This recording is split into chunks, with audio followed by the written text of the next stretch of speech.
From 12 News, this is Newsmakers.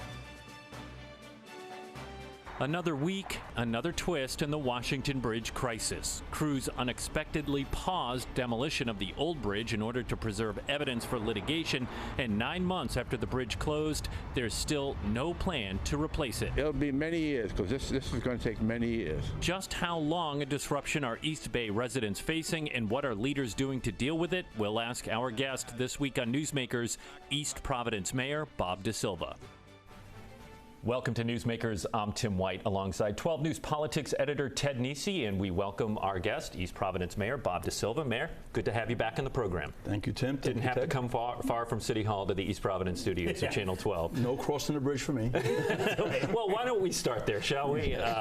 Look, when you heard that the demolition on the Washington Bridge was halted, the explanation was to preserve evidence for an ongoing lawsuit the state has brought. What was your initial reaction when you heard that?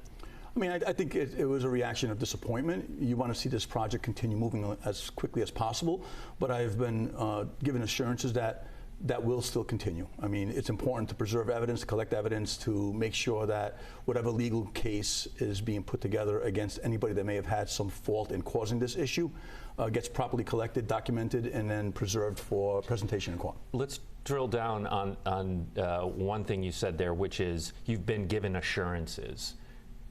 Is the timeline the same? Is that what the McKee administration is telling you? What is your understanding of what that means? The assurances that have been given me is that the project will continue. The RFP process is getting ready to be put out. They've taken all the information they got from the RFI, and I'm hearing that within a short period of time we will see an RFP go out. Hopefully we'll get a contractor that will come in and want to construct this bridge for the people of Rhode Island. You know, we hear from viewers frustrated, and they wonder why we don't have more answers as reporters on this, but we do ask, and there just hasn't been much information. I mean, it's been 2 months since there were no bids. You say you've heard, and we were also being told that the new bidding process should start fairly soon. When do you realistically think now there'll be a new bridge open and running for East Providence residents? I mean, I would certainly say that the original timeline is going to be a difficult timeline to meet. I know that the governor and the Director Alviti, they want to see this thing built as quickly as anybody else. I want to see this thing built as quickly as any resident or business owner in our community, not only in East Providence, but throughout the state. So I know that they're doing everything within their power to get this thing done the right way, to make sure that they don't run into any issues or problems. Do you have to, have you adjusted in any way how you think about what measures need to be taken within East Providence because the timeline might be longer than you thought? Or is it, whether it opens in 26 or 27 or 28, it's kind of just, you just got to deal with it day by day in the city? So I want this thing fixed as quickly as possible for our residents, for our community. I will tell you that since opening the third lanes in both directions, traffic's moved a lot smoother. On those rare occasions where there's an accident or a disabled motor vehicle on the bridge, it does still cause backup for our residents, and it causes backup for our businesses. They've been dealing with it, but we have a very resilient community. We have a resilient business. I've been talking to some of the businesses. Many of the businesses are doing incredible compared to when this first happened.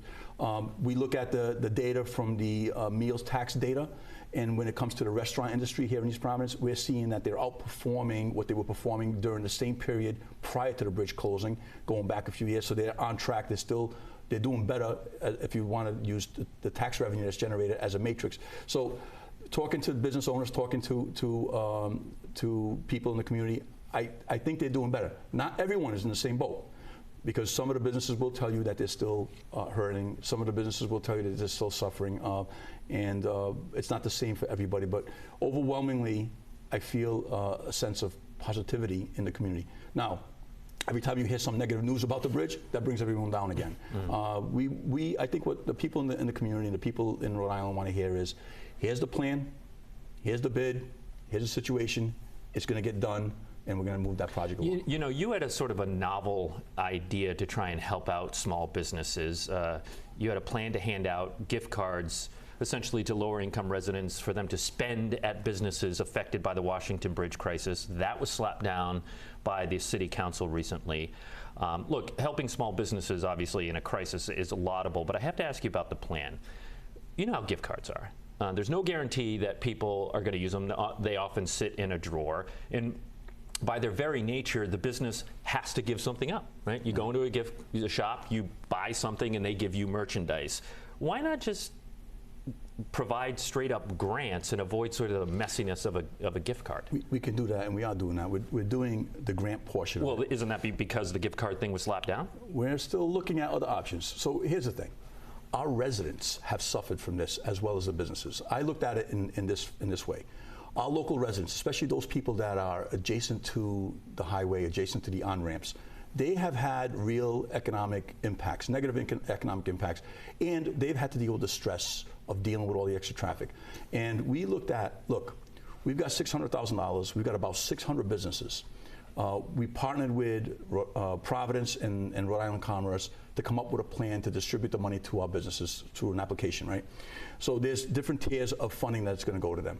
We never anticipated that the $1.2 million was going to make anybody whole. There's no way, if you lost $40,000 because of this bridge, you're going to be able to be made whole with the $1.2 million. So we said, look, we're going to be able to get some money into the hands of the businesses. It's a small amount of money to help them.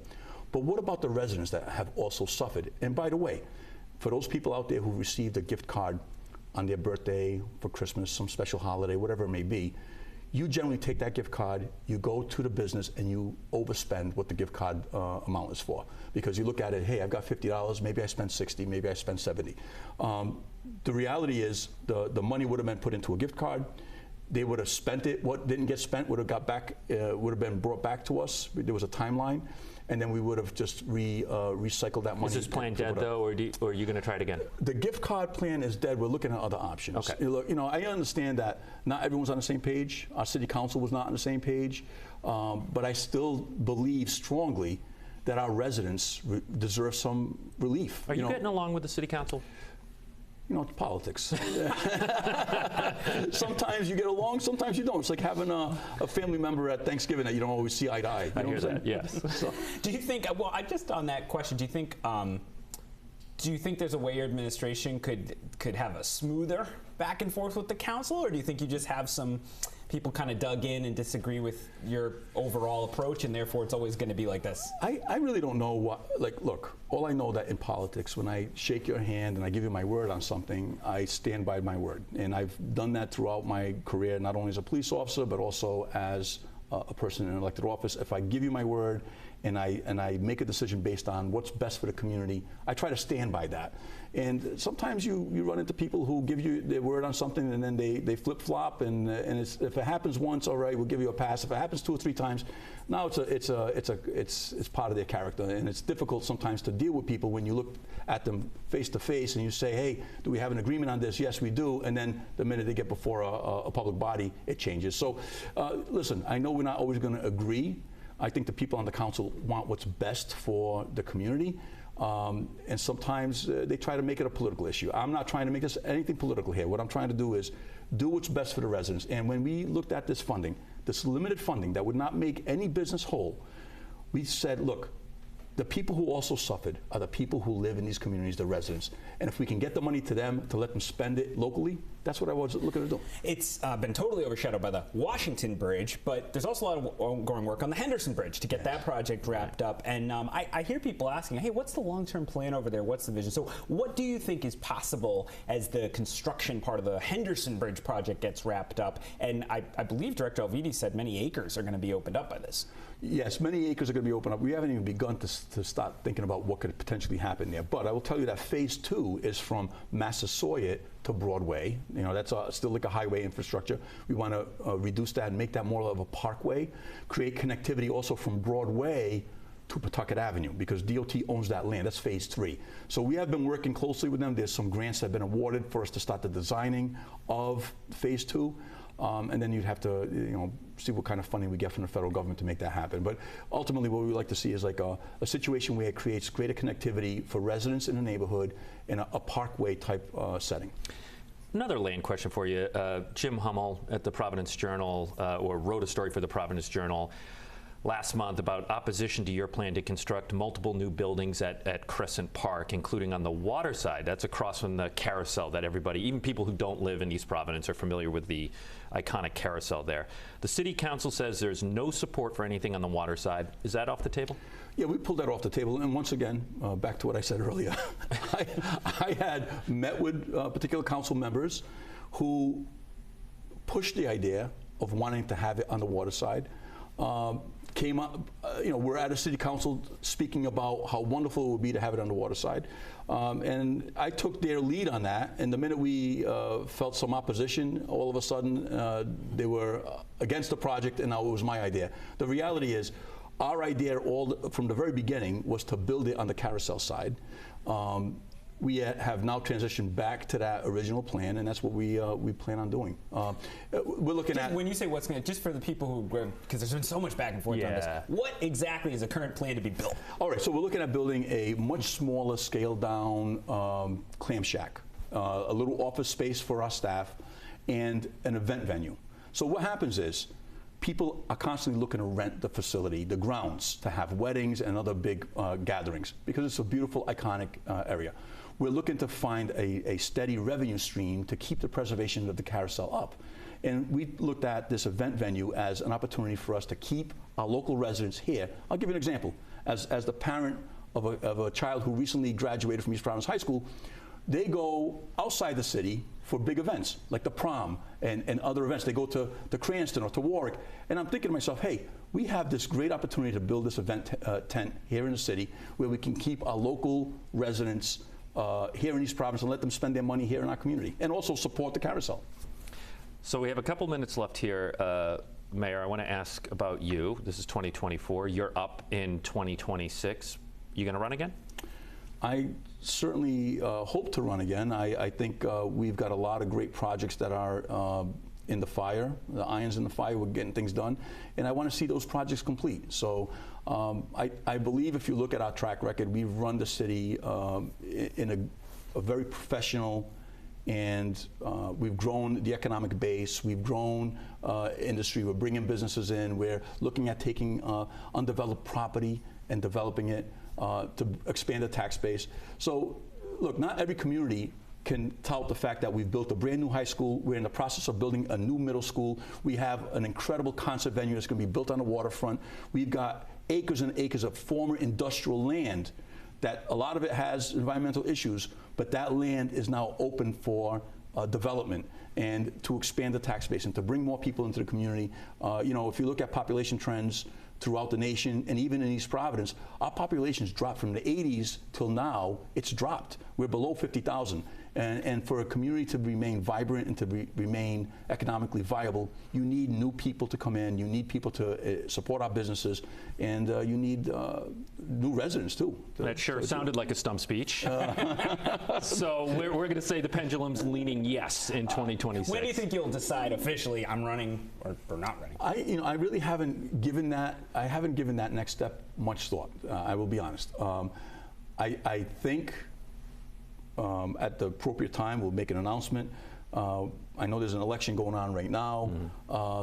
And I really feel that we've got so many great things happening in the city. I'd like to be part of that and continue to see those projects get complete. All right, East Providence Mayor Bob DaSilva, we're out of time. Thank you so much for joining us. It was good to have you. Thank you. When we come back, fresh new poll numbers, how Rhode Islanders feel about the presidential race, and more. Stay with us. You're watching Newsmakers.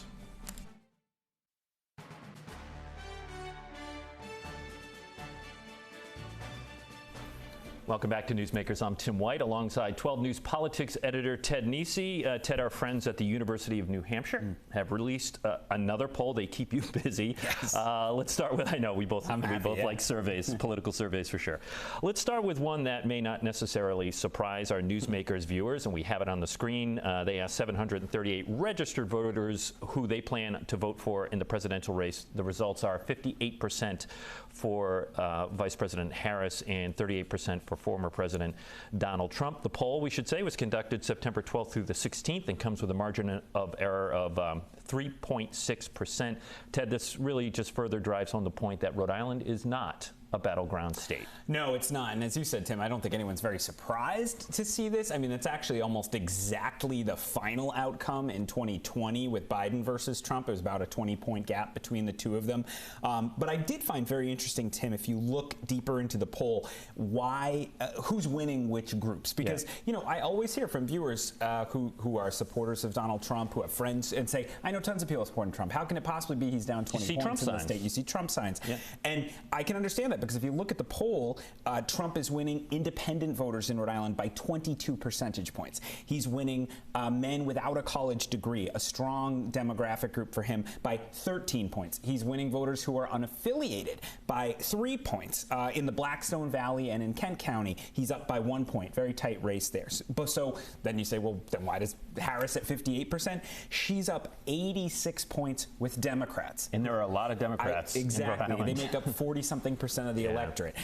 She's up 57 points with voters under the age of 35 in Rhode Island. She's up 37 points with women, a massive, massive gender gap. So that's kind of the story, not just for Donald Trump, but really for most Republican candidates in Rhode Island, Tim, is that even if they're winning independents, even if they've got some groups that are very strongly with them, as long as the Democratic nominee has a huge advantage with Democrats and then doesn't get slaughtered with independents, that's the ball game, and I think that's what's going on with Harris. When you say independents, just explain to people what that means. Is that what that means? Is that strictly unaffiliated voters? Well, one thing that's nice in these UNH polls, they actually differentiate between people who are registered unaffiliated and people who self-identify as a political independent. And this might sound a little arcane, but if you think about it in Rhode Island terms, you might have somebody who usually supports Republicans for president, but registers unaffiliated because in their community they got to vote in the Democratic primary to have a say for council or General Assembly because the Republicans don't win and they want to have a say. So they kind of differentiate that way. So an independent is someone who says, I'm not a Democrat, I'm not a Republican, I'm an independent. They tell the pollster that. I don't know if they did this. Did the poll look at who voters view as a change candidate? Like, a lot of national polling has been doing that, and the answers have been interesting. Yeah, they didn't ask that explicitly in this poll. I do expect more polling to be coming out in the coming weeks, and we're going to see more information about both of these candidates emerging. But, you know, generally speaking, what the biggest difference I saw from Harris replacing Biden, because they had polled that a few months ago, is that a couple months back, toward the end of Joe Biden's campaign, only something in like 25% of Rhode Islanders roughly thought Biden would win the race. People thought, even people supporting Biden thought he would lose. Now, a majority of Rhode Island voters think Harris will win the presidential race, like 55%. So I think that goes to the swing in confidence and enthusiasm. Perception. And perception. All right, before we go to break here, one more poll result, if we could. Let's look at the U.S. Senate race here in Rhode Island. Incumbent Senator Sheldon Whitehouse is being challenged by Republican State Rep Patricia Morgan. Whitehouse has a commanding lead here, 51% to Morgan's 33%. 11% undecided. I have to confess that seemed high to me. Again, just like you said before, Whitehouse seems to be tapping into strong Democratic support here. Yes, I mean, again, you know, I hesitate to say these are boring poll results, but they're expected. No such thing. Bite your tongue. I love a poll. You know me, I always find something interesting. But look, these are the poll results you'd expect in Rhode Island. These, you know, Sheldon Whitehouse, again, a Democrat, putting together a similar coalition to Kamala Harris here, winning big margins with independents. He's up with women. Big margins with Democrats. He's up with women, losing independents, but not by nearly enough to make Morgan competitive. Where there is a little room for growth for Patricia Morgan in this poll is that she was only winning, I think, about 80% of Republicans. You would think as she gets her message out a little more and is established, she can get more of those Republicans on board and bring up her numbers. But at the same time, you know, we saw with Alan Fung when he ran for Congress 2 years ago. Alan Fung, about as well known as a Republican can get in Rhode Island right now, got all the way into the upper 40s, but couldn't get to 50%, which is what you need to win. All right, we're going to take a break here. When we come back on the other side, one more poll result. I'm glad UNH asked about this. Voters are asked decennially if they want a constitutional convention. We'll have those results. Stay with us. You're watching Newsmakers.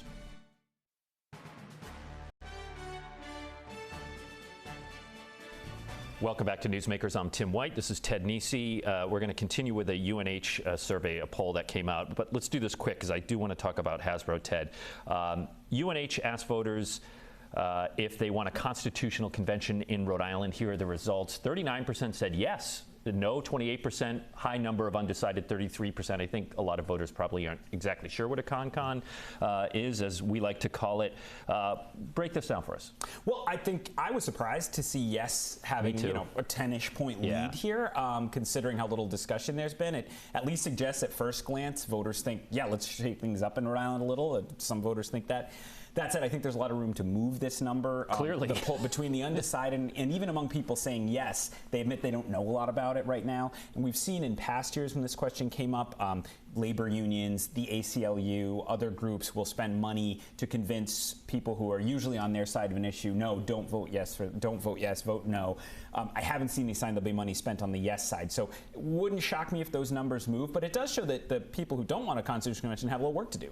All right, let's move on to Hasbro. We learned this week that the toy maker is playing footsie with Massachusetts. An internal email obtained by Target 12 to Hasbro employees from the CEO didn't have specifics, but it confirmed, look, they're exploring moving the iconic toy company out of Pawtucket. This caught state leaders flat-footed, I think.